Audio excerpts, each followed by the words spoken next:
Histoire d'A, Histoire avec un S, c'est un film documentaire, un film d'1h30, qui a une histoire assez singulière et qui, à ce titre, tient une place tout à fait particulière dans le cinéma français. C'est Charles Belmont et moi-même qui l'avons réalisé en 1973, de l'intérieur d'un mouvement qui s'appelait le MLAC, Mouvement pour la liberté de l'avortement et de la contraception.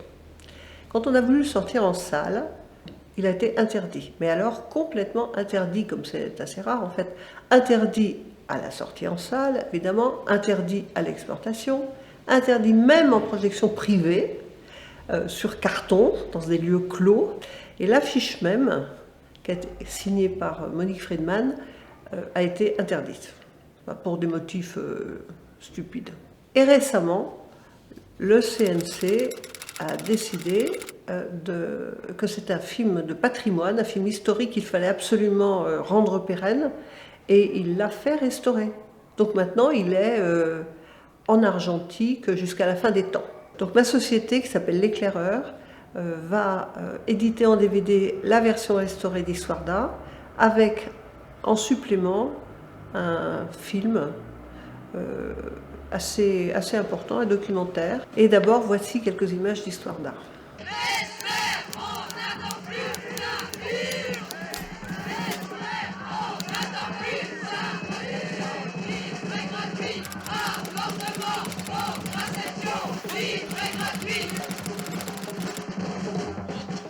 J'ai 20 ans, je suis mariée, j'ai un enfant de 7 mois et j'attends le deuxième que je suis enceinte de 3 mois.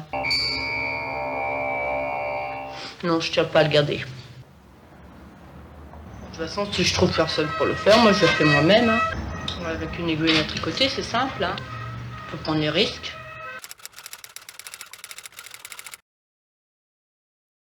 Une fille ici au foyer qui s'est mis une aiguille à tricoter et qui est à l'hôpital en ce moment et qui est entre la vie et la mort.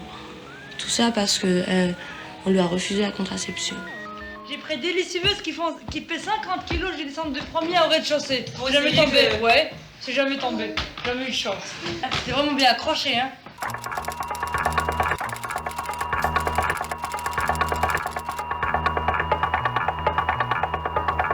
« 330 médecins s'accusent. Ils disent « Nous avons pratiqué des avortements » et ces médecins donnent tous leur nom et leur spécialité. L'avortement, c'est un problème d'urgence. C'est un problème de savoir si cette femme enceinte, elle va aller se poser une sonde ou n'importe quoi dans l'utérus, ou si elle va le faire dans de bonnes conditions. C'est du plastique. C'est du plastique, très souple. Je vais hydrater l'intérieur de l'utérus avec une petite trappe qui est ici. J'aspire et tout l'œuf va venir dans la seringue. Vous devriez être pris à Paris, non pas dans des centres clandestins, parallèles, tout ce que vous voulez. Vous devriez être pris pour avorter à Paris dans des hôpitaux comme on va pour se faire opérer des amygdales. Et c'est ça qu'il faut imposer. Ce soit très important d'arriver à forcer les pouvoirs publics, et notamment les pouvoirs hospitaliers, à accepter le fait qu'on fasse des avortements en milieu hospitalier. Le 8 avril 1973, le Conseil national de l'ordre rejette tout rôle du corps médical dans les avortements de convenance personnelle. Et aussi une des autres résistances des hommes, c'est que quelquefois, quand les femmes sont libérées de leur peur, eh bien, elles ont beaucoup plus envie de relations sexuelles que eux ne peuvent en assumer. Et il faut que maintenant les hommes admettent le désir des femmes.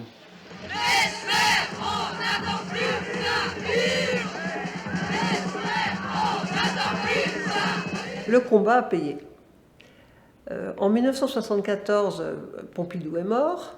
Pompidou était un grand censeur. Et le nouveau président Giscard d'Estaing a nommé Simone Veil ministre de la Santé.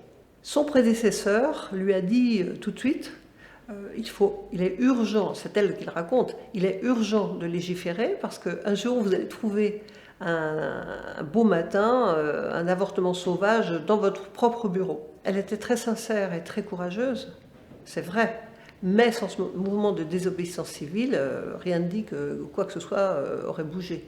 Et c'est donc ce mouvement de désobéissance civile qui est arrivé à son but, qui n'était non pas de continuer comme ça, mais au contraire de faire changer la loi afin que l'avortement clandestin devienne un acte médical autorisé. Notre film, quand on a voulu le sortir en salle, il a été interdit.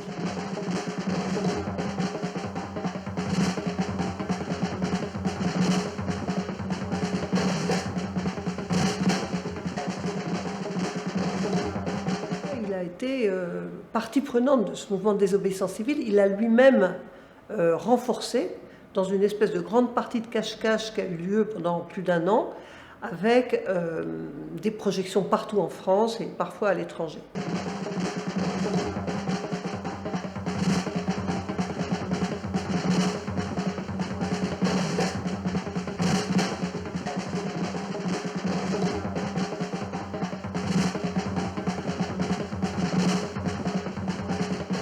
Depuis cette époque, les choses ont bien changé.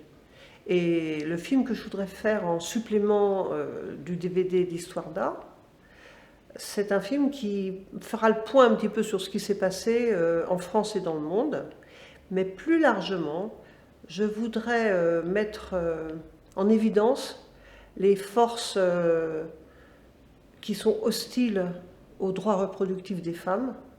Ces forces sont puissantes, elles sont mondiales, elles sont concertées. Je veux dire, elles ont un projet concerté. Elles sont parfois ennemies, mais elles convergent dans la mise au pas des femmes. Et donc, je voudrais éclaircir un petit peu les manœuvres de ces forces, de façon à pouvoir résister en connaissance de cause.